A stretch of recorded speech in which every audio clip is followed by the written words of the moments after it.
Most people, when they think about where economic ideas began, jump straight to names like Adam Smith, Karl Marx, or if they were paying close attention in class, perhaps Aristotle. But hidden in the medieval era is a quieter truth, rarely highlighted in mainstream Western history. Nearly a millennium before capitalism or modern banking took shape, a Muslim scholar issued a warning that still resonates through every financial meltdown we witness today. He argued that when money drifts away from morality, societies begin to rot from within. And looking at the state of the world now, he may have understood us far better than we realize. Welcome to the Finance Rewind, where money, power, and the past intersect, and nothing is as straightforward as it seems.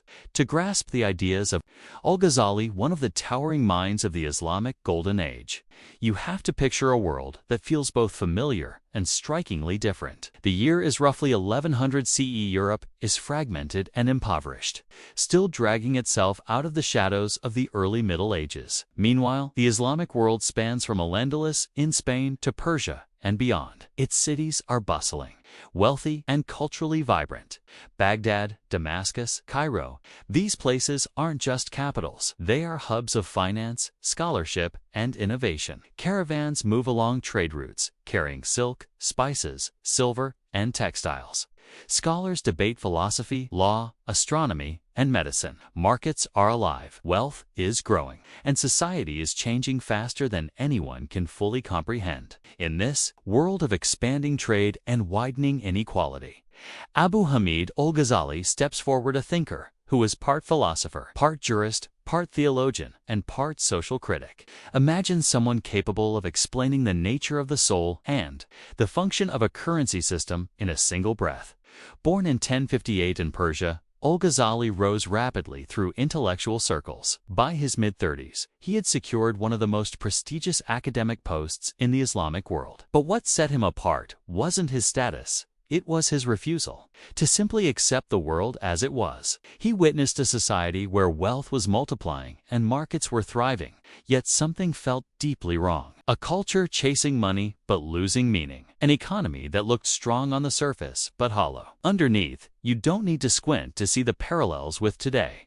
Al-Ghazali began probing a question few had dared to ask. What happens when a civilization becomes wealthy faster than it becomes wise? To answer it, he turned his attention to the nature of money itself. This is where most Western readers are surprised. Al-Ghazali was far more than a religious thinker. He was one of the earliest scholars to examine money through moral, psychological, and systemic lenses. While Aristotle viewed money as a practical human invention, and later, economists dissected it mathematically, Al-Ghazali analyzed how money affects behavior, incentives, trust, and ultimately, the destiny of societies. To understand his economic philosophy, you first have to understand how he defined money at its essence.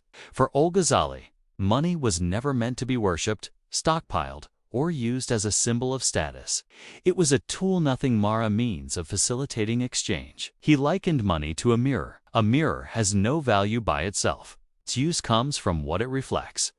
Money functions the same way. Strength isn't in the gold or silver, but in what it enables people to build, trade, and create together.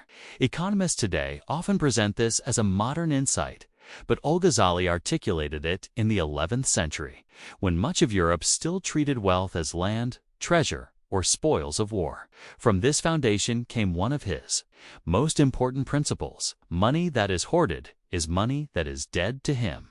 Wealth locked away in vaults or buried underground wasn't merely wasted, was harmful.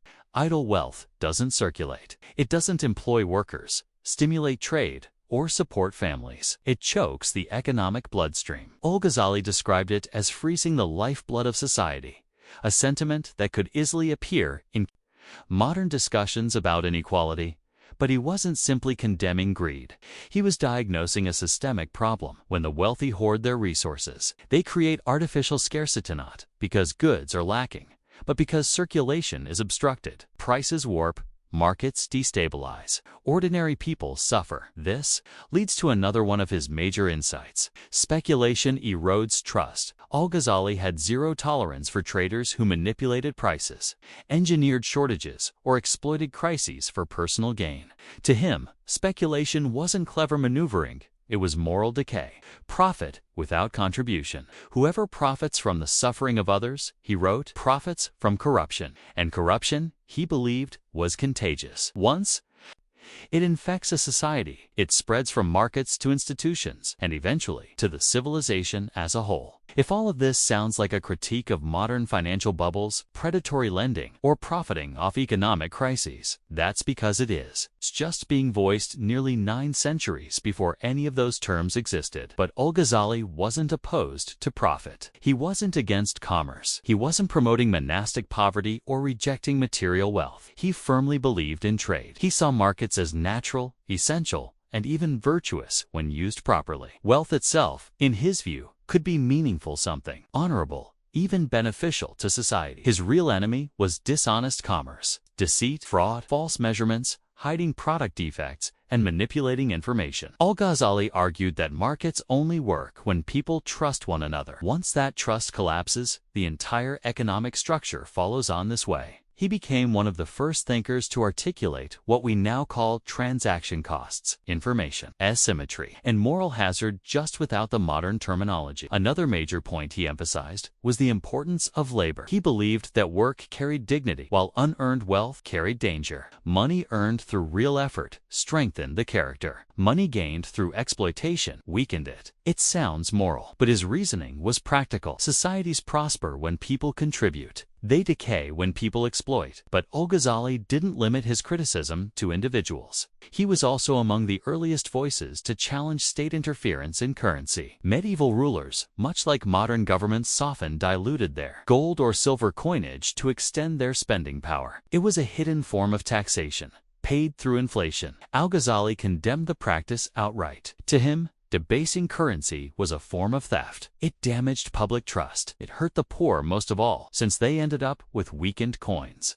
And it destabilized the economic system from above. He believed the state should safeguard fair markets, not manipulate them for short-term political or financial gain. In his eyes, unjust rulers could dismantle prosperity faster than any foreign invasion. And once again, you don't need modern examples to see how relevant that criticism still is. Al-Ghazali's warnings about rulers weren't abstract philosophy. They came from observation. During his lifetime, political divisions were intensifying. Dynasties competed for control. Local governors wanted more revenue. And, as always, when rulers felt their authority slipping, the first thing they tightened was the economy. Some imposed crushing taxes. Others debased the currency to stretch their resources. Some confiscated merchant wealth. Others borrowed irresponsibly and left the consequences for their successors. None of these tactics were new, and none of them, according to Al-Ghazali, addressed the root issue. He believed corruption at the top spread downward like a toxin. When rulers cheated their people, merchants felt justified in cheating their customers. When institutions abandoned integrity, individuals saw no reason to behave responsibly. The entire economic system, from royal treasuries to the corner market, became a cascading chain of mistrust. His conclusion was clear and uncompromising. A society can endure hardship and even poverty, but it cannot withstand corruption. Economic crises rarely stem from an actual shortage of money or resources. They arise from the collapse of trust, the unseen force holding every transaction, contract, currency, and institution together. Once that trust erodes, even the richest nation becomes fragile. Seen through this lens, Al-Ghazali's views on currency make perfect sense. For him, monetary stability rested entirely on honesty. Debasing coins, reducing their gold or silver content, wasn't merely a bad policy. It was deception. It was betrayal. A ruler who tampered with the currency wasn't being strategic. He was quietly stealing from his own people. What looked like a small adjustment in purity was, in Al-Ghazali's eyes, the first stage of financial decay. He warned that if rulers abused their currency too often, the public would eventually lose faith, abandon the local money, and turn to stronger foreign alternatives. 1,000 years later, this is exactly what happened in Weimar Germany, Zimbabwe, Venezuela, Argentina, and every modern example, where citizens flee their national currency because they no longer trust the promises behind it. Today's inflation, debates and monetary anxieties echo what this medieval thinker already understood. Money is fundamentally a belief system, and once belief evaporates, the entire structure collapses. But Al-Ghazali's understanding of finance went deeper than coins and taxes. He grasped a core truth about human nature. People hoard out of fear. They speculate out of greed. They cheat when they think no one will notice. They manipulate money because money is easy to manipulate. They justify unethical profits because they see others doing the same. And when a society reaches the point where exploitation becomes normal, decline has already begun. This led to one of his most powerful insights. You can't fix an economy without fixing the incentives that drive human behavior. Laws matter. Markets matter. But behind all of them are people motivated by emotion, ambition, fear, and desire. Unless a society's institutions channel those motives toward honest and productive actions, the economy will slide toward corruption, instability, and eventually ruin. This is why Al-Ghazali placed such importance on the moral purpose of wealth. To him, wealth without responsibility wasn't just spiritually risky, it posed a danger to the broader community. Wealth itself wasn't the problem. The problem was wealth without direction. A thriving society is built when people give more than they take, when ambition is balanced by a sense of duty. But when wealth becomes disconnected from moral obligation, when profit is pursued with no regard for the common good,